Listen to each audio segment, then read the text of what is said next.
पहला फॉर्मूला लेंगे यहाँ पे n प्राकृत संख्याओं का योगफल, तो जिसका फॉर्मूला होता है n × n+1/2।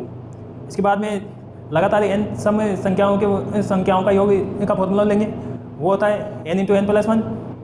इसके बाद में n की वैल्यू यहाँ पे n/2 होती है। इसी प्रकार तीसरा फॉर्मूला लेंगे n प्राकृत विषम संख्याओं का योग का फॉर्मूला हो जाएगा n²। यहाँ पे n की वैल्यू n/2 हो जाएगी। उसके बाद में अगला नंबर लेंगे अपन, अगला फॉर्मूला लेंगे n प्राकृत संख्याओं के वर्गों का योग, जिसका फॉर्मूला होता है n × n+1 × 2n+1/6। इसके बाद में अगला फॉर्मूला लेंगे n प्राकृत सम या विषम संख्याओं के वर्गों का योग, जिसका फॉर्मूला होता है n × n+1 × n+2/6 हो जाएगा। इसके बाद में अगला फॉर्मूला लेंगे यहाँ पे n प्राकृत संख्याओं के घनों का योग, n × n+1/2 का होल स्क्वायर। ये फॉर्मूले होते हैं जो कि बेसिक्स फॉर्मूले होते हैं, हमेशा काम आते रहते हैं। तो अपन पहला फॉर्मूला लेंगे। पहला फॉर्मूला क्या हो गया? n प्राकृत संख्याओं का योग क्या हो जाएगा? n × n+1/2। दूसरा फॉर्मूला हो जाएगा यहाँ पे लगातार n सम प्राकृत संख्याओं का योगफल, संख्याओं का योगफल। क्या फॉर्मूला हो जाएगा इसका? n × n+1, जहाँ पे n की वैल्यू क्या लेंगे? n कैपिटल n/2, क्योंकि सम या विषम संख्या होती है जिसकी आधी हो जाती है, एक छोड़ के एक अल्टरनेट क्रम में ली जाती है। इसके बाद में तीसरा फॉर्मूला लेंगे यहाँ पे लगातार n विषम प्राकृत संख्याओं का योगफल, संख्याओं का योगफल। क्या हो जाता है इसका फॉर्मूला? इसमें n² हो जाएगा। वे जहाँ पे n की वैल्यू क्या होती है? n की वैल्यू हो जाएगी कैपिटल n/2। चौथा फॉर्मूला लेंगे अपन। चौथा फॉर्मूला क्या होता है? n प्राकृत संख्याओं के वर्गों का योग हो जाएगा। n प्राकृत संख्याओं के वर्गों का योग, n प्राकृत संख्याओं के वर्गों का योग, के वर्गों का योग। क्या हो जाएगा इसका फॉर्मूला? इसका फॉर्मूला हो जाएगा n × n+1 × 2n+1/6 हो जाएगा। पांचवा फॉर्मूला लेंगे यहाँ पे n प्राकृत सम या विषम संख्याओं, n प्राकृत सम या विषम संख्याओं के वर्गों का योग हो जाएगा, के वर्गों का योग। क्या हो जाएगा इसका फॉर्मूला? n प्राकृत संख्याओं के, n प्राकृत सम या विषम संख्याओं के वर्गों का योग, n × n+1 × n+2/6। ये फॉर्मूले 6 नंबर का फॉर्मूला क्या लेंगे? n प्राकृत संख्याओं के घनों का योग, n प्राकृत संख्याओं के घनों का योग, n प्राकृत संख्याओं के घनों का योग। क्या हो जाएगा इसका फॉर्मूला? घनों का योग का फॉर्मूला n × n+1/2 का होल स्क्वायर।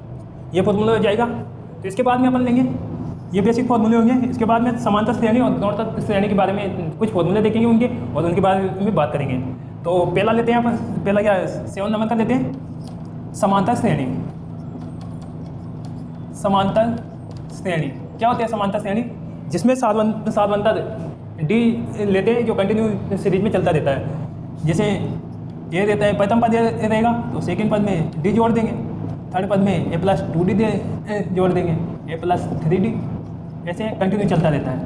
तो यहाँ पे n पद का n पद याद करेंगे समांतर श्रेणी में, तो उसका फॉर्मूला होता है Tn = a+n-1 × d। ये Tn = a+n-1 × d, जहाँ पे ये क्या हो जाएगा? a = प्रथम पद और n यहाँ पे पदों की संख्या हो जाएगी, और d क्या हो जाएगा? साधवंतर हो जाएगा। साधवंतर क्या होता है? साधवंतर होता है द्वितीय पद द्वितीय पद माइनस प्रथम पद।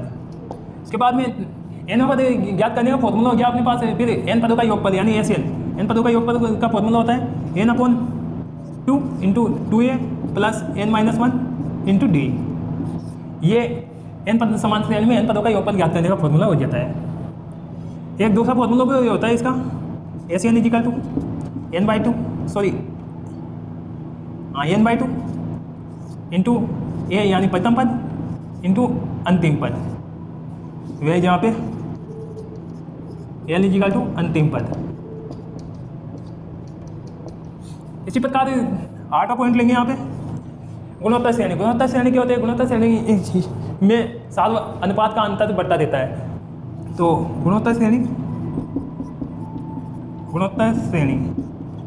क्या होती है? गुणोत्तर श्रेणी इसमें a comma a r square comma a Q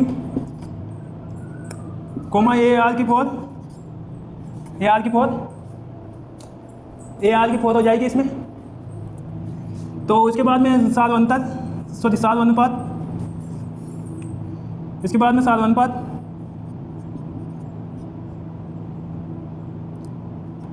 अनुपात क्या हो जाएगा? यानी द्वितीय पद अपॉन प्रथम पद, ये हो जाएगा। तो इसमें एन पद ज्ञात करने का फॉर्मूला हो जाएगा ए एन इजिकल टू प्रथम पद आर की पावर एन, जहाँ पे a1 प्रथम पद हो जाएगा और आर यानी सार्वनुपात हो जाएगा। सार्वनुपात यानी आर से डिनोटेट करते हैं इसको। इसी प्रकार एन पद का योगफल ज्ञात करेंगे तो S N is equal to 1 minus r की power n upon 1 minus r into a1 प्रथम पद, जहाँ पे r की वैल्यू क्या होती है? 1 से छोटी होना चाहिए और r नॉट इजिकल टू 1। इसी प्रकार इन पदों का एक और फॉर्मूला होता है गुणोत्तर श्रेणी में S N is equal to a1 into r की power n minus 1 upon r minus 1, ये फॉर्मूला हो जाएगा।